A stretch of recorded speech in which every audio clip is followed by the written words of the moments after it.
74.5 FM. The key to unlock your Korean universe. Ki Radio. 74,5 FM Ki Radio, your go-to Koreabu Radio. Annyeong 친구들, selamat pagi Sobat Hangat Ki Radio dimanapun kalian berada. Semoga pagi ini semua Sobat Hangat Ki Radio selalu sehat dan semangat untuk beraktivitas. Meskipun aktivitas hari ini kayaknya bakal cukup padat, jangan khawatir karena Puja dan Dava di Ki Radio siap nemenin kalian untuk santai sejenak dan berbincang seru seputar berita terupdate dunia hiburan Korea. Bener banget. Nah, Cingedul, hari ini kita akan mengulas 3 topik hiburan menarik dari negeri gingseng Korea Selatan yang akan dikemas dalam program terbaru kita, yaitu K-Popers. Bareng aku Puja dan Dava di 43 menit ke depan, turn off the K-Vibes, all the K-pop energy unit. Hai K-Popers, obrolan hangat seputar Korea, berita, musik, dan cinta selamanya.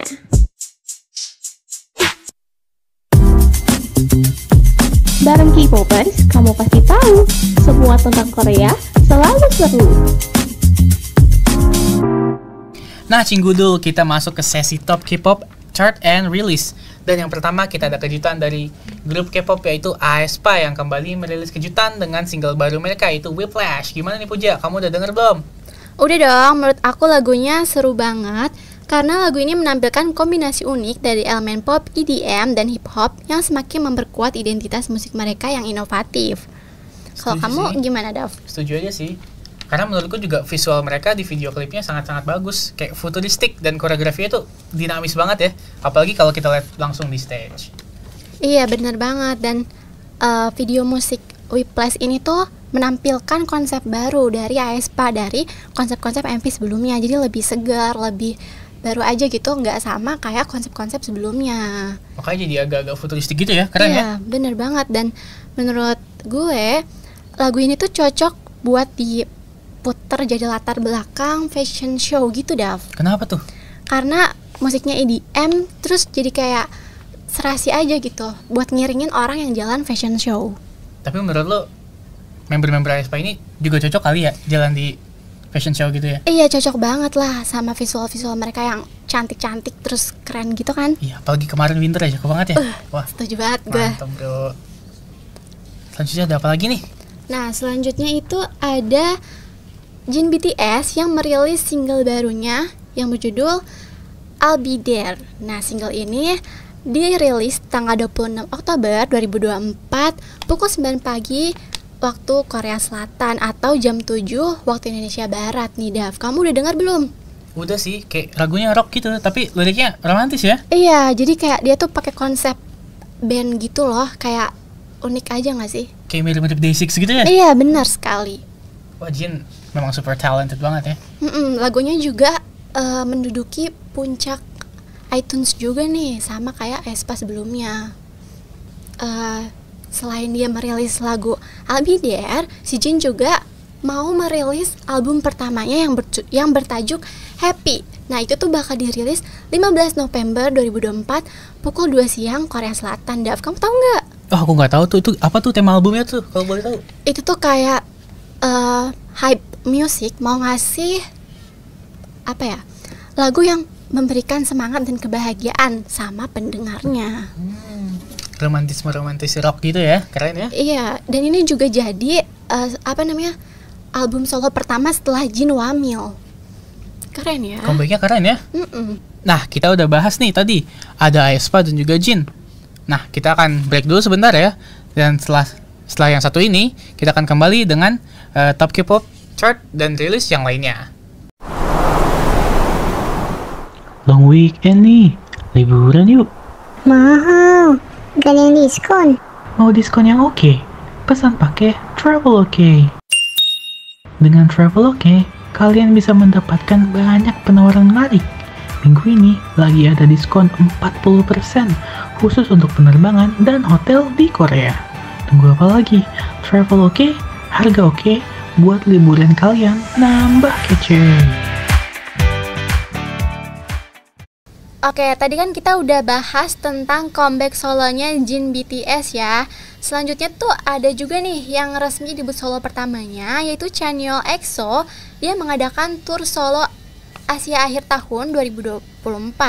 Nah, Jakarta itu menjadi salah satu kota yang masuk list konser Chanyeol. Nah, kamu tahu nggak, Dav, informasi tentang konsernya Chanyeol di Indonesia, terutama di Jakarta? Tahu dong, Chanyeol EXO akan kembali konser di Indonesia, tepatnya di Jakarta, pada tanggal 7 Desember tahun 2024. Konser ini termasuk ke dalam rangkaian Tour Cityscape in Asia. Tour ini akan diadakan di Beach City International Stadium, Jakarta. Pengumuman tur konser ini diunggah oleh EXO di media sosial mereka, kemudian dibagikan oleh Diandra Global selaku promotor yang membawa Chanyeol ke Indonesia. Nah, Jakarta tuh menjadi salah satu kota yang bakal dikunjungi Chanyeol dalam tur solo tersebut. Chanyeol mengawali konsernya itu di Seoul pada September 2024, lalu di Vietnam tanggal 28 September 2024, bulan Oktober di Filipina. Terus Jakarta dan Hong Kong tuh menjadi dua kota paling akhir yang didatangin Chanyeol EXO pada akhir 2024 dah. Wah, padat banget ya jadwal Chanyeol ya. Iya, bener banget. Dan menurut kamu bakalan seru gak sih konsernya di Indonesia? Seru sih, karena dia X-nya EXO gak sih? Keren iya, gak sih? Bener. Dia visualnya juga oke banget gak sih? Menurut kamu top lagu EXO kamu apa deh? Loto, kalau kamu apa? Kalau aku Kokobo. Wih, iya sih, Kokobo konsepnya kayak colorful gitu ya? Iya, colorful gitu, terus keren deh koreanya. Oh, yang keren lagi Korea itu ada Love Shot ya? Iya, itu swag gitu ya, kayak seksi-seksi gitu gak sih, Dav? Iya, dan tema Red itu bagus banget deh, elegan gitu ya. Iya, keren banget nih, Chanyeol. Nah, selanjutnya tuh ada info lagi nih, Dav. Kalau harga tiket fan meet up Lisa Blackpink dianggap terlalu mahal. Kamu tahu nggak sih kenapa tiketnya tuh dianggap terlalu mahal? Ya mungkin karena Kinats itu ekspektasinya dibungkam kali ya dengan harga yang terlalu tinggi ya. Iya sih, bisa jadi. Terus gimana tanggapan pihak promotornya? Aku penasaran deh. Promotor mengumumkan perubahan harga tiket fan meeting Lisa Blackpink di Jakarta tahun ini. Tiket acara bertajuk Fan Meet Up in Asia 2024 ini dipastikan akan turun harga dari yang telah diumumkan. Big Round Entertainment selaku promotor mengumumkan detail perubahan harga tiket acara yang bakal berlangsung di BCIS Jakarta pada tanggal 15 November tahun 2024. Mereka juga bilang kalau perubahan harga tiket itu sebagai respon atas kritik penggemar yang ramai hingga viral di media sosial. Fan mengkritik harga tiket yang begitu mahal untuk acara fan meet Lisa. Nah, harga tiket termahalnya itu turun sekitar 35% dari 5.950.000 menjadi 3.870.000. Selain itu, juga harga tiket termurahnya itu mendapatkan potongan 27% dari 1.850.000 menjadi 1.350.000. Gitu, Dav. Lumayan sih ya, terjangkau ya. Kalau kalian mau gila sedikit boleh nih digas. Bener banget. Terus juga yang udah bayar duluan itu bisa refund pembelian awal. Oh, jadi bisa refund ya? Bagus ya? Iya, karena promotornya ini menjamin uang mereka tuh refund atau kembali. Nah, buat kalian yang udah beli tiket, kalian bisa mengisi formulir refund email, proses refund 7 hari kerja setelah diajukan. Nah, bagi kalian yang udah beli, bisa tuh dicari. Benar banget. Nah, itu saja top charts and song dari kita. Nah, selanjutnya akan ada berita radio yang akan dibawakan oleh Sabrina. 74.5 FM. The key to unlock your Korean universe. K-Radio. Selamat pagi pemirsa K-Radio, bersama saya Sabrina dalam seputar update K-Radio. Kita beralih sejenak pada berita krisis kesehatan mental di Korea Selatan.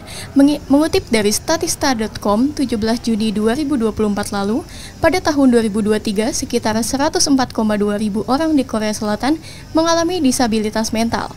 Bahkan, kasus bunuh diri adalah penyebab kematian paling banyak di Korea Selatan dari usia 10 sampai 39 tahun. Menurut survei oleh Kementerian Kesehatan dan Kesejahteraan, tingkat akses terhadap layanan kesehatan mental mengalami penurunan dari sebelumnya hingga 11,5% pada tahun 2021. Faktanya, wanita lebih sering melaporkan kondisi kesehatan mental mereka daripada pria. Kelompok usia muda pada remaja juga jauh lebih rentan terkena masalah kesehatan mental karena ketergantungan teknologi yang tinggi. Hingga saat ini, terhitung jumlah kekhawatiran warga Korea terhadap krisis kesehatan mental yaitu sebanyak 44%. Sekian berita update pagi ini, kembalikan lagi bersama Ki Radio.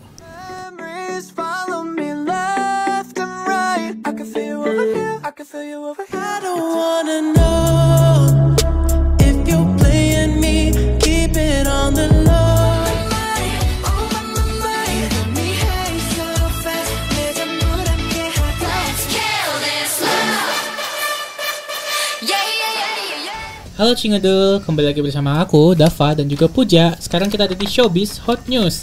Nah, Hot News pertama nih ada Hani dari New Jeans yang telah bersaksi di Pengadilan Nasional Korea. Nah, untuk kasusnya, itu kasus bully yang dialami New Jeans dan dirinya sendiri.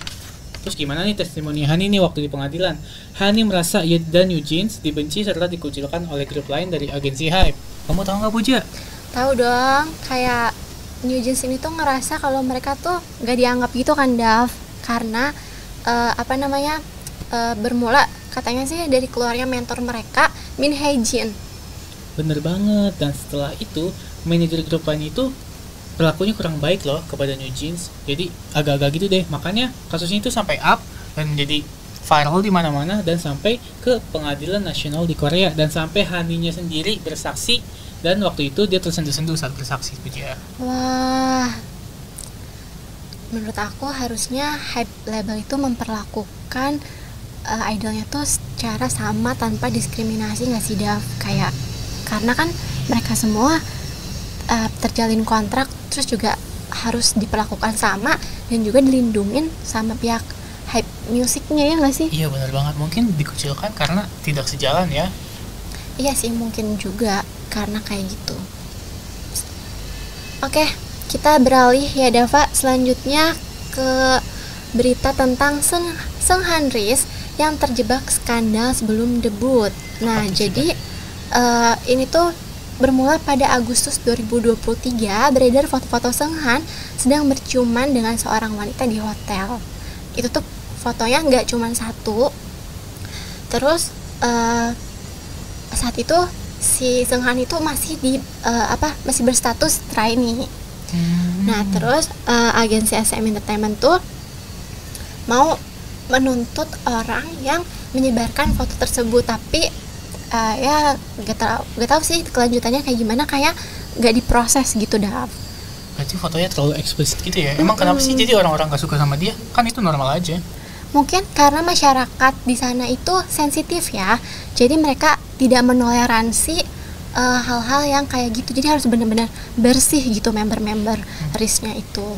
Berarti dia gak jadi debut atau gimana? Apakah hiatus atau?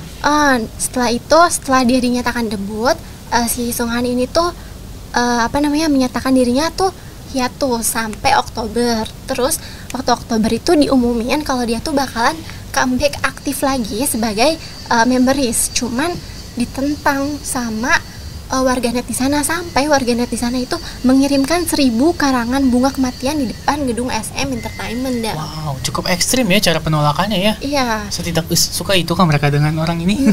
Dan 2 hari setelah kejadian itu akhirnya Seunghan Ris mengumumkan bahwa ia keluar dari boyband RIS dan dikonfirmasi oleh pihak SM Entertainment. Sayang banget ya. Sayang sekali. Dia juga minta maaf gitu ya? Dia minta maaf atas kecerobohan dia, katanya sih kayak gitu. Tapi menurut aku ya, hal itu harusnya bisa ditoleransi nggak sih? Karena kan bukan suatu kriminal. Ranah pribadi sih. Sebenarnya dia juga belum jadi idol kan sebelum melakukan itu. Iya. Mungkin warganet Korea emang sangat-sangat garang ya teman-teman. Iya, sangat disayangkan sekali. Nah, kita udah ada 2 hot news tuh tadi antara Hani New Jeans dan juga Seunghan yang terlibat skandal. Selanjutnya kita akan berhenti dulu setelah iklan yang berikut ini.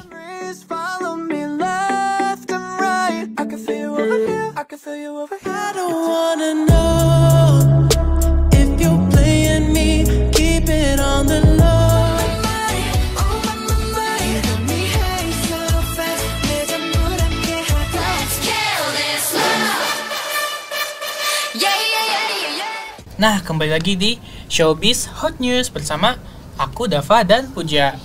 Nah, di segmen kedua ini, yang pertama ada aktor Nam Yoon-soo yang donorkan ginjal untuk sang ayah. Kenapa sih si Yoon-soo bisa mendonorkan ginjalnya ke sang ayahnya? Dari yang aku tahu nih ya, Dav, kalau misalnya si Nam Yoon-soo ini tuh tahu ayahnya sakit dan butuh donor ginjal tuh ketika dia lagi syuting dramanya yang berjudul Love in the Big City.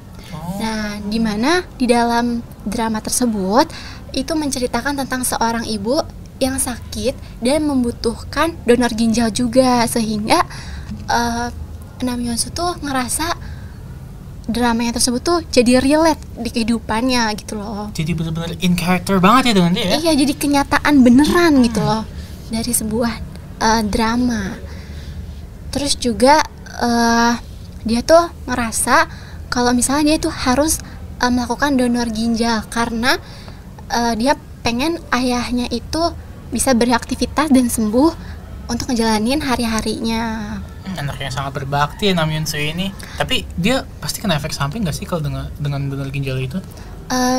Enggak sih, paling dia itu katanya tidak boleh merokok dan juga minum alkohol lagi. Selebihnya dia bisa menjalani aktivitasnya dengan seperti biasa. Berarti drama-drama cintanya itu masih bisa lanjut ya? Iya, dan perlakuan Nam Yoon-soo ini tuh mendapat pujian dari warganet Korea sampai Indonesia loh, Dav. Dipuji karena dia berbakti sama orang tuanya, udah ganteng, berbakti lagi ya kan? Nah, udah idaman mertua ya kayak. Waduh. Iya, aduh. Itu ngomongin mertua dan juga cinta, ada nih drakor juga yang terjebak cinta lokasi, yaitu Kim Woo-suk yang terjalin cinta lokasi dengan Kang Na-on dalam syuting drama Social Softly Class 101. Kenapa sih nih bisa cinlok begitu mereka? Karena mereka itu terbawa arus drama romance yang mereka bawakan deh kayaknya, Dav. Emang seromance itu ya? Iya, karena menurut aku drakornya juga bagus dan juga Kang Na-on itu tuh dipuji loh sama warganet Korea karena aktingnya yang bagus, padahal dia artis pendatang baru. Haruki ya? Iya. Mungkin bisa dia. Jadi mereka tuh ketahuan cinlok menjelang penayangan drama Korea mereka. Wow. Keren ya, bisa cinlok-cinlok gitu, romansa banget, sesuai banget sama dramanya. Tapi ini tuh jadi kayak beda kasus sama Ri Seung-han. Kalau tadi dia pacaran dicibir, tapi ini didukung sama masyarakat Korea. Ya mungkin karena ini tidak eksplisit mungkin ya, dan mungkin karena semua orang tahu dan nge-ship mereka. Iya juga sih, bisa jadi. Memang agak-agak nih Korea nih. Iya ya. Yaudah, kita sudah di Showbiz Hot News Korea, kita sudah habis. Jadi sampai jumpa lagi di sesi selanjutnya. Dadah. Long weekend nih, liburan yuk. Mahal, gak ada yang diskon. Mau diskon yang oke? Pesan pakai Traveloka. Dengan Traveloka, kalian bisa mendapatkan banyak penawaran menarik. Minggu ini lagi ada diskon 40% khusus untuk penerbangan dan hotel di Korea. Tunggu apa lagi?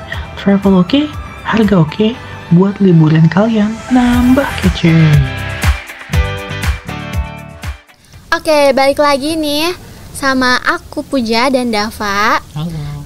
Nah, tadi kan kita udah bahas tentang aktor di drama Korea ya, tentang berita-berita mereka. Nah, sekarang ini kita bahas dramanya nih, Dava. Apa tuh dramanya? Kayaknya kita mulai dari drakor yang pernah booming dan menjadi tontonan mayoritas orang-orang nih. Mau tahu nggak, Pan? Apa tuh? Drakornya tuh Gyeongsong Creator. Gyeongsong Creator ya? Iya, Creator. Ceritanya kayak apa sih nih? Nah, itu tuh jadi nyeritain karakter utama namanya Taesang yang diperankan oleh Park Seo Joon dan Cheok yang diperankan oleh Han So Hee. Nah, mereka berdua itu mau membasmi monster dan mengupas misteri di kota Gyeongsong. Nah, FYI aja, Gyeongsong itu adalah nama lain dari Seoul waktu tahun 1945 pada saat Korea dijajah oleh kolonial Jepang, Dava. Wah, ini sangat historis ya. Iya. Terus tentang monster-monster ini tuh mereka datang dari mana sih kira-kira? Nah, itu tuh monster tersebut itu bisa muncul karena eksperimen manusia yang dilakukan di salah satu rumah sakit. Jadi tentara Jepang itu melakukan eksperimen terhadap manusia, yaitu terhadap masyarakat Korea. Jadi mereka tuh dijadiin bahan eksperimen. Sehingga memunculkan monster-monster lagi. Spesies baru, monster. Dan plot twistnya itu ya menurut aku, monsternya itu adalah ibunya Cheok. Wow. Sangat sakit sekali ya kalau bisa bertemu ibunya itu yang udah jadi monster. Berarti genre ini kayak fantasi action gitu ya? Iya, fantasi action dan thriller sih, karena ada adegan bunuh-bunuhannya yang kayak pembalasan dendam juga. Berarti ada power scalingnya gitu ya, keren juga ya.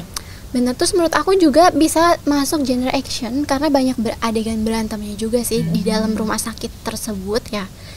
Terus juga drakor ini tuh ada 2 season, Dava. Nah, yang unik adalah di season pertama itu latar belakangnya tuh di tahun 1945. Historical banget. Iya, tapi di season keduanya ini mereka ngambil latar di 2024 di Seoul. Jadi kayak maju gitu latarnya. Time skip. Tapi latarnya masih sama, Seoul juga, cuma berubah nama doang ya. Iya, berubah nama dan berubah tahun. Sangat keren. Terus rating film ini gimana sih menurut para kinets atau warganet yang lain tuh?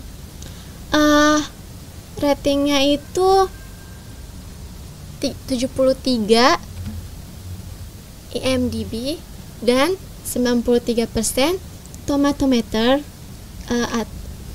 dari Rotten Tomatoes. Cukup bagus sih kalau begitu ya, 7,3 dari IMDb dan 93% tomatometer dari Rotten Tomatoes.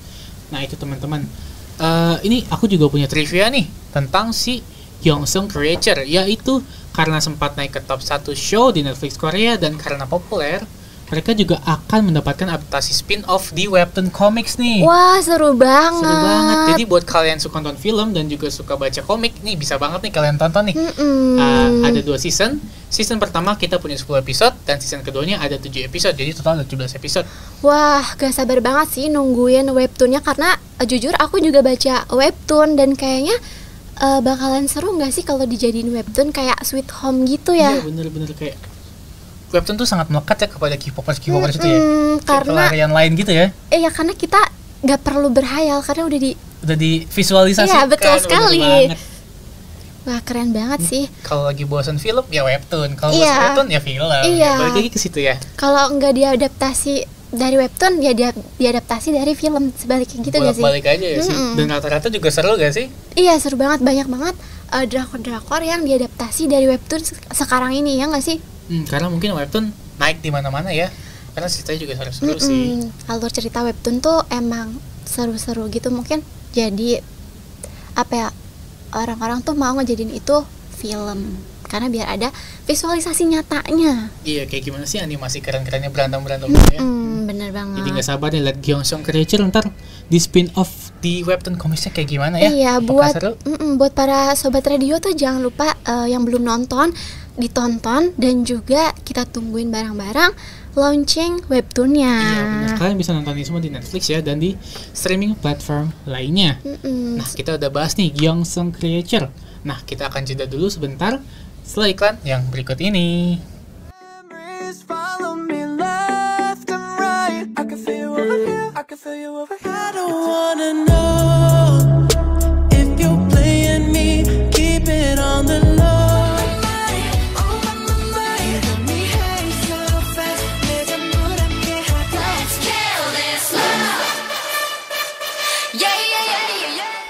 Halo Cinggudul, balik lagi bersama aku Dava dan Puja. Nah, di sesi Dracula ini, drakor kedua yang akan kita bahas yaitu Tracker Somebody. Nah, judul Somebody ini tahu nggak sih diambil dari mesin yang diciptakan oleh karakter utama di film ini. Wah, mesin apa tuh Dav kalau boleh tahu? Mesin ini tuh isinya ada kecerdasan buatan yang bisa bekerja di dalam room chat gitu loh.